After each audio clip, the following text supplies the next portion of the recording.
Thailand का e visa खुद से कैसे अप्लाई कर सकते हैं। अस्सलाम वालेकुम, गुड मॉर्निंग, नमस्ते, सत श्री अकाल। तो ये मेरे पास अभी मेल का जो है प्रिंट आउट पड़ा हुआ है थाई एम्बेसी का।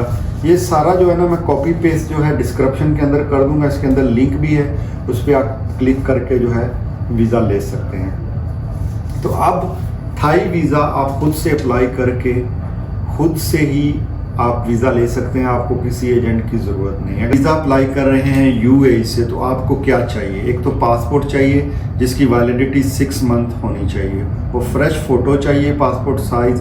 उसके अलावा आपको चाहिए कन्फर्म फ़्लाइट बुकिंग चाहिए और होटल बुकिंग चाहिए। 1 जनवरी 2025 से इन्होंने ई वीज़ा शुरू कर दिया हुआ है। ये सारा जो है मैं डिस्क्रिप्शन में लिख दूंगा कि क्या क्या है। ये प्लान आपने दिया है, उसके डिपार्चर से बाद की डेट 6 महीने कम से कम होनी चाहिए। पासपोर्ट साइज जो फोटो है वो वाइट बैकग्राउंड के साथ आपने वो वेबसाइट पे जो है अपलोड करनी है। अगर आप यूएई रेजिडेंट्स हैं या आप जिस कंट्री में रेजिडेंस पे हैं, आपने उसका जो है वो प्रूफ भी, यानी एमिरेट्स आईडी या कामा, अब हर कंट्री का अलग अलग सिस्टम है।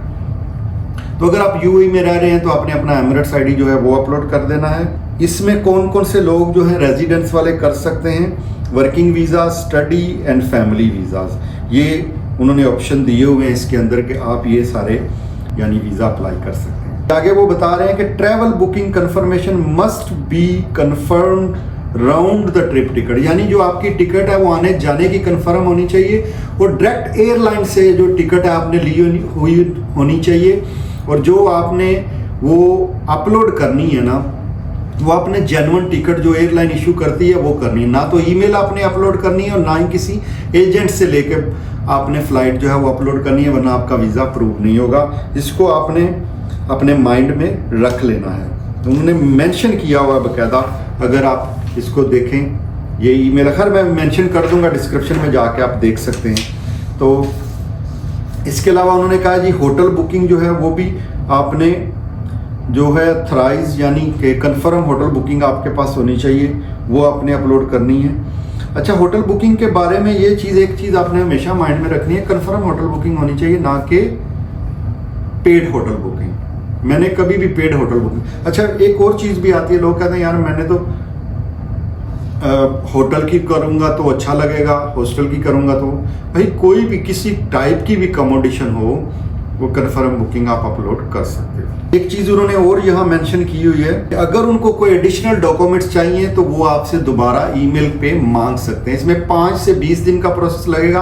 पेमेंट करने के बाद जब आप वीज़ा की पेमेंट कर देंगे तो आप अपनी ईमेल को मॉनिटर करते रहें। अगर उनको कोई एडिशनल चीज़ चाहिए होगी तो वो आपसे दोबारा मांग सकते हैं। और कोई भी अगर आपने फेक डॉक्यूमेंट्स लगाया तो दोबारा आप थाईलैंड नहीं जा सकेंगे, ये बाकायदा उन्होंने इसमें मेंशन किया हुआ है। जब भी आप थाईलैंड का वीज़ा अप्लाई करेंगे तो आपने इस चीज़ का ख़ास ख्याल रखना है कि आपने कम से कम 20 दिन के प्रायोरिटी के अंदर, यानी 20 दिन का टाइम रखना है उसके अंदर वीज़ा अप्लाई करने के लिए, क्योंकि वीज़ा ऊपर नीचे आगे पीछे हो सकता है।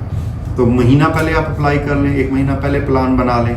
ये सारा प्रोसीजर ख़त्म होने के बाद वीज़ा आपकी ईमेल पे आ जाएगा। आपने वहाँ से डाउनलोड करके अपने पास डिजिटल कॉपी रख लें डिवाइस के अंदर, या उसका प्रिंट ले लें। ये थी सारी डिटेल। चलते हैं स्क्रीन पे, आपको बताते हैं कि वीज़ा कैसे अप्लाई करना है।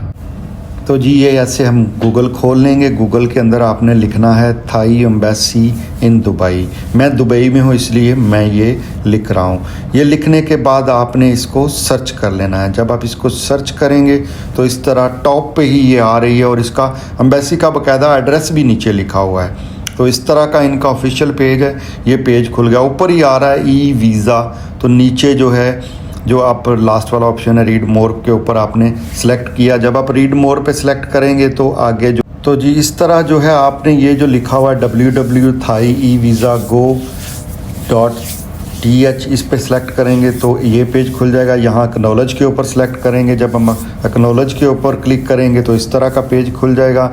ये इस तरह के 6 स्टेप हैं, 1 बाय 1 हमने सारे स्टेप जो पूरे करने हैं। अब क्रिएट अकाउंट के ऊपर क्लिक करेंगे तो इस तरह का पेज खुल जाएगा। तो चलें जी, अब देखते हैं कि यहाँ पे हमने नाम कैसे लिखना है। फॉर एग्ज़ाम्पल पाकिस्तानी नाम है अहमद अब्दुल, तो जो गिवन नेम है वो है अहमद और अब्दुल जो है वो है सर नेम। तो सर नेम और फैमिली नेम ये सेम ही होता है, तो लिहाजा हम यहाँ पे जो गिवन नेम है वो फर्स्ट नेम पे आ जाएगा और जो फैमिली नेम या सर नेम है वो फैमिली नेम वाले बॉक्स में हम जो है उसको टाइप कर देंगे। और इस तरह आपने अपनी नेशनैलिटी जो है वो सिलेक्ट कर लेनी, यानी पाकिस्तानी नेशनैलिटी है तो वो सिलेक्ट कर लेंगे जो भी आपकी नेशनैलिटी है। उसके बाद आपने सेलेक्ट करना है कि आप किस कंट्री में रह रहे हैं, यानी मैं दुबई में रह रहा हूँ तो मैं दुबई का नंबर डालूंगा। अगर आप पाकिस्तान में रह रहे हैं, इंडिया में रह रहे हैं, तो वो आप वो नंबर डालेंगे जहाँ भी आप रह रहे हैं, बांग्लादेश में, अफ़गानिस्तान में, कहीं पे भी। तो ईमेल लिखने के बाद ये नीचे हम लिखेंगे पासवर्ड लिखने के बाद हमने उसी पासवर्ड को दोबारा जो है वो सिलेक्ट करना है। चलें जी, दोबारा अपने पासवर्ड को मेंशन करने के बाद इसके नीचे आ जाएंगे, टर्म एंड कंडीशन के ऊपर यहाँ क्लिक कर देंगे और ये कैप्चा जो है, जो भी जैसे छोटा बड़ा, छोटी बड़ी ABC जो भी जैसे भी लिखा हुआ है उसी को आपने उसी तरीके से लिख के तो नीचे क्रिएट अकाउंट कर देना। ये आपका अकाउंट बन चुका है। Please check inbox to verify the email. तो आपने अपनी ईमेल में जाके इस अकाउंट को वेरीफाई कर देना। तो सिंपली जब आप ईमेल खोलेंगे, इस तरह के लिंक के ऊपर क्लिक करेंगे तो आप चले जाएंगे अगले पेज पे, जहाँ पे आपने जाके अपना यूज़र नेम पासवर्ड यानी अपनी ईमेल और पासवर्ड लिखेंगे तो लॉगिन हो जाएगा। लॉगिन होने के बाद आप चले जाएंगे वीज़ा अप्लाई करने की तरफ। चलें जी, यहाँ पे हमने अपनी ईमेल पासवर्ड लिख लिया। अब ये जो कैप्चा है यानी जो वर्ड्स लिखे हुए हैं सेम आपने ये वर्ड्स इसी तरह छोटे बड़े जैसे भी हैं उनको आपने लिख लेना है और लिखने के बाद साइन इन कर लेना है। ये लें जी, ये हमने साइन इन कर लिया। इस तरह की वेबसाइट खोलो। यहाँ पे आपने सिंपली मेंशन कर देना है कि अपनी जो भी डिटेल 1 बाय 1 आ रही है। तो सबसे पहले यहाँ पे देखें 10 एप्लीकेशन आप इसके अंदर बना सकते हैं, यानी अपने फैमिली मेम्बर्स की। तो ये जी हम चले जाएंगे अब अप्लाई वीज़ा के ऊपर। तो यहाँ अब जब हम क्लिक करेंगे तो नीचे ऑप्शन आ रहा है जी कि आप अपनी नेशनैलिटी जो है वो सिलेक्ट करें। तो जब आप अपनी नेशनैलिटी यानी पासपोर्ट कंट्री सेलेक्ट करेंगे, उसके बाद आपने जो है करंट लोकेशन जो है वो सिलेक्ट कर लेनी है। और यहाँ पे हम दुबई से कर रहे हैं तो यहाँ कौंसलेट जनरल ये सिलेक्ट कर लेंगे। और ये जो है नीचे उन्होंने सारी डिटेल जो है वो मेंशन की हुई है, पढ़ सकते हैं आप इसको।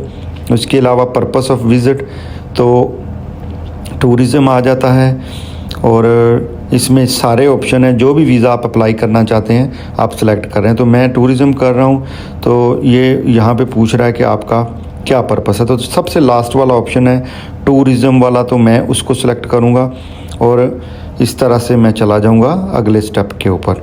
तो ये सिंपल सा तरीका है। अच्छा, यहाँ पे आपने एक चीज़ का ख़ास ख्याल रखना है। ये देखें, ये नोटिफिकेशन आया है कि भाई आपने एग्ज़िट करना है या कंटिन्यू रखना है। तो कंटिन्यू की जगह आप वेट प्रेस कर देंगे तो कंटिन्यू रहेगा आपका पेज। तो जी यहाँ पे आप देख लें visa type, purpose of visa और नीचे नंबर ऑफ़ एंट्री यानी सिंगल या मल्टीपल, जो भी वीज़ा आपने अप्लाई करना है यहाँ पे आपने सेलेक्ट करके नेक्स्ट प्रेस कर देना है। तो फिर चले जाएंगे हम अगले स्टेप के ऊपर। अच्छा, यहाँ पे आपने दोबारा से सारी डिटेल जो पहले हमने अकाउंट क्रिएशन के टाइम पे डाली थी, यहाँ पे आपने सेम जो है सारी इन्फॉर्मेशन दोबारा से डाल लेनी है। मेरे ख्याल में ये कोई इतना बड़ा मसला नहीं है। आपने यहाँ पे कंफ्यूज नहीं होना। पहले हमने जब अकाउंट क्रिएट किया था तो नाम कुछ और था। ये मैं एग्जाम्पल के लिए आपको दिखा रहा हूँ। अब इस बंदे का यहाँ पे मैंने जो नाम लिखा है फ़हद मकबूल है, यानी फ़हद उसका गिवन नेम है और मकबूल उसका लास्ट नेम या सर नेम है, वो डाल दिया। उसके बाद हमने ईमेल, मोबाइल नंबर, नेशनैलिटी जो है ये सारी चीज़ें जो हैं हमने वो डाल दी हैं। ठीक है, इसके बाद वो पूछ रहा है आपसे अगला ऑप्शन कि आपने आपकी नेशनैलिटी जो प्लेस ऑफ बर्थ है और वो ये सारी चीज़ें आपने डेट ऑफ बर्थ, ये 1 बाय 1 सारी चीज़ें हमने डाल देनी। यहाँ पे आपने मेंशन कर देना है आप सिंगल हैं, मैरिड हैं, उसके अलावा डेट ऑफ बर्थ और आगे वो पासपोर्ट, ऑर्डिनरी पासपोर्ट, तो उसके अलावा passport number, place of issue जहाँ से पासपोर्ट इशू हुआ है, तो date of issue of passport और date of expiry of passport ये मेंशन कर देना। और ये डेट्स आपने मेंशन कर लेनी कैलेंडर के ऊपर ऐसे सिलेक्ट करके। और उसके नीचे वो पूछ रहा है आपका एड्रेस। तो दुबई में आप जहाँ रहते हैं आपने यहाँ पे अपना एड्रेस जो है, फॉर्मेलिटी जो है वो आपने पूरी कर देनी, एड्रेस मेंशन कर देना। अगले स्टेप पे वो आपसे पूछ रहा है कि आप जहाँ काम करते हैं उसके बारे में इंफॉर्मेशन दे दें।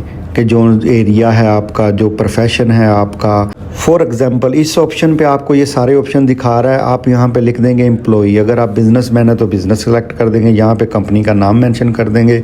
आगे जो है उसका उसमें मेंशन कर देंगे आपकी एनुअल इनकम कितनी है, यानी कि आप अपनी जो है सालाना सैलरी जो है वो मेंशन कर सकते हैं, यानी कि साल में आप कितने पैसे कमाते हैं। सेव करने के साथ आप इसको नेक्स्ट कर देंगे। इस तरह आप चले जाएंगे अगले पेज के ऊपर। तो अब हम पहुंच चुके हैं जी स्टेप 4 पे। यहाँ पे वो पूछ रहा है कि आपने किस डेट को जाना है और किस डेट को आपने थाईलैंड को छोड़ना है, वो आपने वहाँ पे मेंशन कर देनी है। और नीचे वो पूछ रहा है कि आप कौन से एयरपोर्ट पे जाएंगे, उस एयरपोर्ट का नाम मेंशन कर देना, यानी कि इंटरनेशनल एयरपोर्ट आप कर देंगे। उसके अलावा वो नीचे पूछ रहा है आपसे कि टाइप ऑफ फ़्लाइट, तो आपकी फ़्लाइट जो है वो स्केजुअल है, कमर्शियल है, फ़्लाइट नंबर क्या है, ये मेंशन कर देंगे। उसके अलावा नीचे पूछ रहा है have you ever visit Thailand, yes, अगर नहीं तो नो कर देंगे।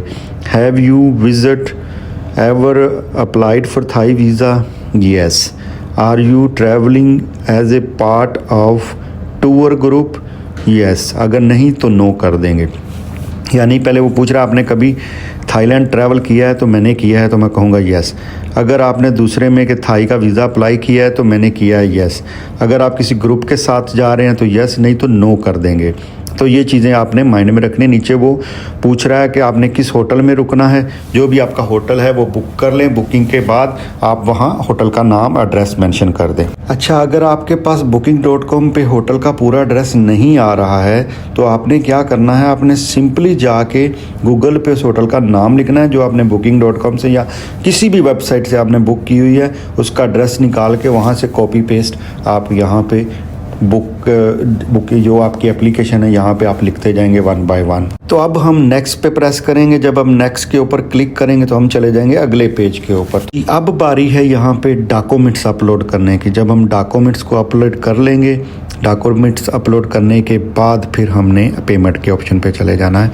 तो यहाँ पे वो पूछ रहा है जी कि आप अपने पासपोर्ट की कॉपी जो है वो अपलोड करें। नीचे वो कह रहा है कि आप यहाँ पे जो है पिक्चर जो है फ़ोटोग्राफ है वो अपलोड करें। नीचे वो कह रहा है कि डॉक्यूमेंट्स इंक्लूडिंग करंट लोकेशन, यानी कि आपकी जो रेजिडेंसी है यहाँ पे वो आप डाल देंगे। उसके नीचे वो पूछ रहा है ट्रैवल बुकिंग कन्फर्मेशन, तो वहाँ पे आपने अपनी जो है ट्रैवल बुकिंग यानी फ़्लाइट जो है वो डाल देनी है। अच्छा, यहाँ पे आपने क्या करना है, अपना जो होटल अकोमोडेशन है, जो होटल बुकिंग है वो आपने ऐड करके डन कर देना है। इतना सा प्रोसेस है, सिंपल सा प्रोसेस है। डन करने के बाद हम चले जाएंगे अगले पेज पे। यहाँ पे पूरी इन्फॉर्मेशन आपकी आ गई है। इसको वेरीफाई करने के बाद आपने एग्री और सबमिट करना है। अब हम आ गए हैं अगले ऑप्शन के ऊपर कि हमारा अगला ऑप्शन क्या है। हमने अब पेमेंट करनी है और वीज़ा ले लेना है। हम यहाँ पे सिंपली जो है एप्लीकेशन को यहाँ से सिलेक्ट करेंगे कि किस एप्लीकेशन की पेमेंट करनी है और प्रोसीड टू पेमेंट चले जाएंगे। तो इस तरह हम चले जाएंगे पेमेंट वाले ऑप्शन के ऊपर। वहाँ पे जाके हमने अगला जो है ऑप्शन है उसके अंदर हमने डिटेल डालनी, यानी कार्ड नंबर, कार्ड होल्डर का नाम, एक्सपायरी डेट और CVV यानी जो कार्ड के पीछे नंबर होता है। ये सारी चीज़ें डालने के बाद हमने इसको चले जाना है वेरिफिकेशन के ऑप्शन के ऊपर। पेमेंट होने के बाद आपका वीज़ा जो है वो अंडर प्रोसेस चला जाएगा। सिंपल सा इस तरह का प्रोसेस है। इस तरह प्रोसेस करके आप खुद से वीज़ा ले सकते हैं। अगर आप ये प्रोसेस नहीं कर सकते हैं, इसके लिए आप मेरे साथ कांटेक्ट कर सकते हैं। एक माकूल सी चार्जेस के साथ मैं आपका काम जो है वो कर सकता हूँ। तो जी, चैनल को सब्सक्राइब कर लीजिए और घंटी का बटन भी दबा दीजिए ताकि हर आने वाली नई अपडेट वीज़ाज़ और ट्रैवल के बारे में जितनी भी वीडियोज़ होंगी आपको टाइम पे मिलती रहेंगी। तो ये था पूरा प्रोसेस, वीज़ा कैसे आप खुद से ले सकते हैं। अगर आपको मेरी सर्विसेज चाहिए तो मेरे साथ दिए गए नंबर पे रब्ता कर सकते हैं। आपका दुनिया का किसी मुल्क का भी वीज़ा है तो मैं प्रोसेस कर सकता हूँ।